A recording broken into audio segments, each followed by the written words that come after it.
Tanjong Malim அருகே கம்புங் Sungai டாரா பகுதியில் திடீர் வெள்ளம் காரணமாக ஆற்றில் சிக்கிய சுல்தான் அஸ்லான் ஷா பேராங் பாலிடெக்னிக்கின் 5 மாணவர்கள் நேற்று மாலை பாதுகாப்பாக மீட்கப்பட்டனர். ஆற்றில் குளித்துக் கொண்டிருந்த போது கனமழையால் மலைப்பகுதியிலிருந்து திடீரென நீர் பாய்ந்து வெள்ளம் ஏற்பட்டது. அதில் 21 வயதுடைய 5 மாணவர்களும் நடுவே உள்ள பாறையில் சிக்கிக் கொண்டனர்.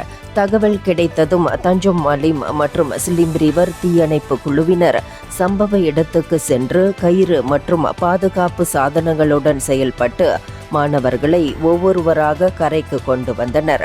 அனைவரும் நலமாக மீட்கப்பட்டு போலீசாரிடம் ஒப்படைக்கப்பட்டனர். சம்பவம் மாலை 6:54 மணிக்கு நிகழ்ந்தது. நடவடிக்கை இரவு 8:35 மணிக்கு முடிவடைந்ததாக பேராக் மாநில தீயணைப்பு மற்றும் மீட்புத்துறை தெரிவித்துள்ளது.